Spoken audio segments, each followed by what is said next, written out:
abusuani nkomo e wo chone so how say ni breaki e de man wo say eye Abronye court etimi amani bill to the tune of 100,000 Ghana cedi onua with two sureties na onua court assign a hete Abronye onua enye asem koto akra me ne wo kasa die Abronye ye man ni bill no court assign SCZ no eye the passport onua enye asem koto akra na ni document bia yesa odi tu kwan man yi bia na de ene court edensa atoso na eno ena ya project flyer na edi ato eye screen so edi ama no wose MPP ni wose MPP bono regional chairman Kwame Bafo Abronye granted 100,000 bill with two sureties ordered to surrender travel documents and report to CID every fortnight. So far, ena ya project edi ama wono. Aha, age politics avenue. Mesrok say yambo ingra ye yensim foforo.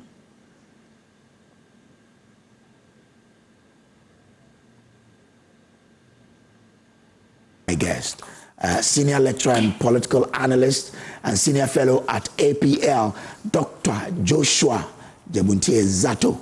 Good morning, sir. Hey, Brice. Good morning. Good morning. Well, yeah, it's good. The way Solomon is here, where it is, the way they are arresting people and jailing them for talking. And people say I talk a lot, so I don't know. I'm afraid that one day I'll just talk a lot. And like if I was a brother by now, I die. Me, I can't sleep in police cells. So, your mama, I'm begging you, don't let them arrest me. But the thing is that if a Gonja man arrests Salaman, the gods of Gonja will strike you, so you cannot touch me. That is the only protection I have. Gonja cannot touch a Salaman. But that is it. So these days we come, I wake up early morning, you come to media and I'm afraid. Will I say something? And somebody will say, hey, because of what you said, we are going to take you to BNI. BNI, there's some stupidity in these things. Hold on. BNI is the foremost spy agency of this country. It's like saying that you stole a loaf of bread in New York, and the next day you're in the CIA custody. Like, it does, look, I can understand if it's the normal police. I can understand some of these things, but imagine that you just an MF. We haven't started. No, we have started. Oh, we stop. I'll take it. I'm just saying that these days, there's fear and panic in the society, in the community, and it's important that we say it. Okay, so the next to him is Fifi Boafo, immediate past communications director for the Cocoa Board, and I hear he's gearing up for. Is it Takwa? You are hearing things, eh? Yeah, I'm hearing. I'm hearing things. Political communication, oh yes. Okay. Well, Vivi, I hope all is well. Oh, it could have been better, but we'll manage with this one. Okay. Yeah. All right. And then next to him is the man who is wearing the full Ashanti colors today, representing where I think you're an Ashanti man, right? Yes. Are those Ashanti colors? Yes. Oh, no, yes. Oh, you haven't seen it. It's yellow, it's green, and also and yellow. private college colors. You know, I went to private college, so these are color. Yeah. You know, I didn't know until I bought mine. Then so when someone educated me, I went to look at the flag. Look at the flag or two for uses. The colors are. No, but he dresses differently for different occasions. No, but the colors that represent the my good friend Nashiru that brought it. Yeah, no, but check the flag. Check the flag. You see. Did you pay receipt for it? I paid. The receipt. You paid the duty. Solomon. Want some? To bring you some. Solomon, so tell him to bring me some. No, it's not small greeting. They brought you a gift. You've not paid GRA taxes on it. You are sitting here pretending that it was like that. That's the way corruption starts. Look, so they say if you check the Ashantiman flag, you see these colors. Oh, okay. They are bright. You see that? Yeah, they're very, very beautiful. And it's also the Jamaican flag. So it tells you the relationship between Jamaica and Ashanti. No, it is the relationship between you and Jamaica. No, what is that your nickname again? Sonny Rocky. Sonny Rocky. Ah, okay. Hey, that's what Jamaica. I won. Ja Rasta Solomon. Okay. Joshua. Ja Rasta Solomon. All right. Okay. Let's make progress. Now, yesterday, I got a lot of calls. People saying that they loved the discussion of yesterday. I hope we'll stay course. where we wouldn't be, you know, we would have a very peaceful discussion today, right? It's difficult. It's a very difficult one. It has started. Okay. Anyway, let's see. If it gets there and I would allow it, I will allow it. It's like the judge sitting in the courtroom. Sometimes you just allow things to flow, right? So we'll see. So he's shaking the head. Well, let's start with the Peace Council and the calls that they are making. You know, if you listen to the Peace Council, they are asking cool heads to prevail. Now, AG, as I read there, is also saying that, well, they are not doing anything that is beyond the law. For example, in terms of how they are handling bail conditions and all, what have you, it is what the law says, and that's what they are doing. How do we really, you know, meander our way through this process? Let me start with you, Zato. Thank you very much. Before you can meander through any process, you must first try to understand what is happening. Because if you don't know the what, then you cannot begin to find solutions. So you must define what is happening. There are two things. There are three very powerful personalities I want to, on whose legs I want to stand today as I make this case. Okay. One of them is the Honorable Dr. Dominic Ayine, the Attorney General and a consummate academic, very brilliant man. He says there's no threat to freedom of speech. But he makes it that sometimes if you say something a little bit, you can, your speech can be limited. I completely disagree with him on that one. Two, the second person is Mr. Samson Ladi Anyanene, you own something Ladi Anyanene, who has not hidden the fact that yes, there is a threat to freedom of speech and it is happening. Yeah, he even wrote on it yesterday. He wrote on it, he said yesterday, that is there, two. And three, there's a third person I want to introduce. Mr. Azure, Manasseh Azure Awuni. This morning, he came out with an epistle. And the title is, President Mahama, I feel ashamed. And look, I want to read, I'll read this because my whole presentation this morning will be based on what Manasseh Azure, because if you remember, Manasseh Azure is one of the journalists or the people who have been harassed and intimidated. In fact, reports had it that he had to run away from this country under Akufo-Addo for the sake of his life. You remember that, right? Yeah. And that he had to seek refuge in a foreign country. So if a man is seeking refuge, so this man becomes the quintessential man to tell you whether he believes that there's a threat to press freedom or not. This is how he starts his letter. Dear President John Mahama, in the 8 years of Akufo-Addo presidency, when the noose around the neck of pre-expressions remained forever tight, I was one of those who spoke out. Not only did I speak up, I also missed no chance to remind Ghanaians of the freedom we had enjoyed under your first term, largely due to your tolerance of free speech. I told them you were not as vindictive as the Akufo-Addo administration.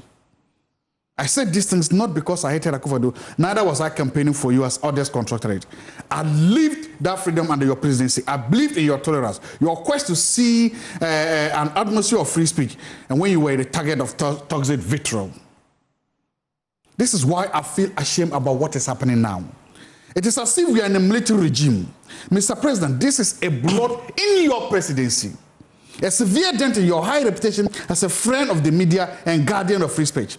This is not the President Mahama I know. The Mahama whose high tolerance of free speech I could vouch for. This is Manasseh Azure Awuni telling the president that 1.5 years into his administration, he's ashamed of him. 1.5 years into your administration, he's not proud of him. So we know the what. The what is that the people who have done it, that the freedom of speech is under serious threat and strain. The fact that the Peace Council had the right to issue a statement, we call that agenda setting in public policy studies. It's an acknowledgement of a problem. The moment the Peace Council says that we have seen tension rise due to this thing, agenda set, they have told you that we have acknowledged a problem. And that problem here is that freedom of speech is under threat. So we know the what. We know the what. The question is why? Why is it happening? The government is lashing out. The government feels frustrated. The government feels that the walls are closing in. And what you are seeing is that frustration, is that lashing out. If you go to my Joy online today, there's a story. 2028, Jocelyn would save NDC if Bahama government fails Felix Owusu-Kwachi. 1.5 years into your administration, you're already afraid that Jocelyn will not save your job. Before Felix Owusu-Kwachi made this, it was Mustafa Bandi who said a similar thing, that look, whatever you are doing, the jostling, the infighting into the system. He even went ahead to attack Global Info Analytics, saying that their research is causing confusion and divisions within the NDC. And finally, it was the national chairman of the NDC who is going around 1.5 years to administration, telling Ghanaians that they should not take the promises and words of Dr. Bawumia that he will save them. Dr. Bawumia has not even started campaigning. He has not even started making any promises. He hasn't. Meanwhile, you're already afraid of him or afraid of what he's saying. So the why, and that is why I'm coming to the why. The why is because the NDC is waking up to a serious realization that two things are happening simultaneously. That members of the government have taken their eyes off the ball. They are not focusing on governing. They are not focusing on what? Materializing the Women Development Bank. When was the last time you heard about it? They are not focusing on operationalizing the 24-hour economy. When have you heard about it? They are not focusing on improving the lives, the poor, wretched lives of cocoa farmers, of maize farmers in Tumu, in Chalang, in Wellington, and Sesala East. They are not focused on improving the lives of rice farmers in Upper East, in Northeast, in the Northern region. They are not focused on improving the lives of farmers, of poultry farmers, and all these people. And the farmers are hitting back. Their MPs are hearing the woes and cries and pathologies of farmers. Their grassroots are complaining. As their national chairman is campaigning all over the country, wherever he goes, he hears this first hand from NDC members. And you see, that is what is unique about this case. The frustrations and the anger is coming from the NDC food soldiers themselves, who believe that they have been misled or they have been failed.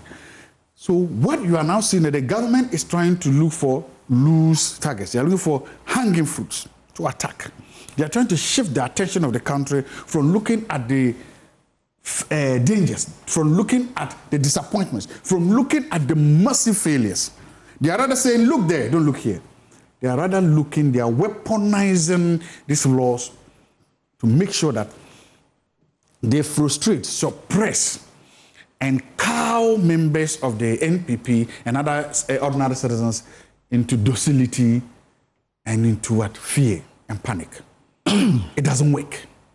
There's something you know about the NPP. Somebody said that the NPP is better and does well when it is under stress, when it is under pressure. The NPP does better when it feels the whole might of the state against it. That's how they succeeded under Jerry John Rawlings. That's how they succeeded, and the tradition didn't die under the obnoxious laws of Kwame Nkrumah and other people. The point I'm making a very good point. There's no opposition in the world who does worth their soul that will crumble because of state pressure and state persecution. What the NDC is doing is bad and it's wicked. Let's join the Manasseh Azure Awene. Let's join the Samson Elijah Ayenenis. People have said it, and it's true. Some of this has happened under Akufo-Addo. He did. Azure Awene says that. I will not sit here and pretend it didn't happen. It happened. A lot. Some of them happened. The numbers are there. Then the question that people there are asking is, and that is what has made Awene to say that he's ashamed of the president. Because he believed that the president was Mahama was more tolerant. He believed that there would have been a reset. But what he's saying is that not only is there no reset immediate freedom, it's getting progressively worse. And that is what scares him. That is what should scare you. If it doesn't scare you, because this thing is some way. Yesterday, Abronye was a very powerful regional chairman. Nobody could touch him. Am I lying? Yesterday, he was very powerful regional chairman and a board chairman or a board member. You couldn't touch Abronye. Today, Abronye is sleeping in police cells. BNI cells.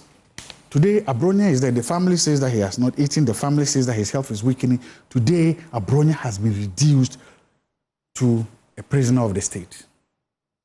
And that is the what power is. It's so transparent. Today, you are that powerful, overpowering. Tomorrow, and we've seen this movie again and again. So please, dear apologies of this brutal, regressive regime. Dear apologies of the people whose only defense is to make a false equivalency. It happened yesterday, it's happening again. Yes, it happened yesterday and it's happening now. And guess what? Unless men and women of courage stand up, raise their hand and say, the buck stops here, we'll just keep doing it. And if we are all just doing it, guess what? By the time it gets to you, there will be nobody, absolutely nobody, to fight for you. All right, I'm grateful. And so let me bring you in here. Now, if you look at the fact that a lot more people are talking about these, abuses, people being arrested for expressing their opinions, is it time for government to do an introspection to say, well, maybe we need to put the brakes here. Well, I'm not too sure your definition or classification of a lot more people are talking about it is accurate. If you say a lot more people are talking about it, what is? Can you expatiate further for me? If you check social media, a lot of people are talking about this, and I'm taking it even from my senior Samson Ladia Enini, who has been, he's been speaking against it for a long time. Manasseh has also said, and that's why I asked, is it time for government to look at these people talking to say, can we then put the brakes on this? But Attorney General is also promising that they would. He says, I want to reiterate that we will respect the rights and freedoms of every Ghanaian. So let's say that Samson has expressed an opinion. Let's also say that Manasseh has expressed an opinion. And let's dissect the matters. Okay. That's how I want us to put it. Dissect it. So that it does not become as though because they said it, then that is it. Okay. We must set the bar and then get it straight. Again, my brother Zato used a terminology which I want to center this whole discussion. So he said agenda setting. And that is how I see what the Peace Council has done. It's agenda setting. Kwadwo, do you really believe, do you really, in your heart of hearts, look straight into my face, mano a mano, and tell me that there is political tension in this country? Yes. Did I ask you? Oh, he's my friend. I can answer for you. So, okay, then a lot of questions you will answer on his behalf. No problem. So, could you accept? Boss, well, our boss, no. We have not acknowledged our boss as He says he's answering for you. And I want to find out whether he has your consent to be doing that. When I want to give him my consent, I will. So, this one you are doing. Let him answer. So, you believe strongly that there is political tension in the country? Is it about? No. Yeah, it is not my opinion. Really. We are discussing. We are discussing what the Council of State have put out today. Let's discuss what the Council of State has said. They've said that. No, the National Peace Council. The National Peace Council. They say there is tension. Let's take it. So I read their piece, and what I gathered from what they wrote was that because of the utterances of the minority leader Afenyo Markins, because of what Abronye's incarceration, as you put it, because of the utterances of Salam Mustafa, there is political tension. Is that what qualifies to be a political tension? Is there not? How can me, as a United Party member, control what Afenyo Markins says? How can I, as a United Party member, control what Salam Mustafa says? They have a huge following. Who told them they have huge following? Oh. They are deceiving themselves. How? How? The fact is there. Which fact is that? How many votes did they poll in the we ain't some who team course so our channel so mama na what's so jemre that's an so bad in the domain onia e be say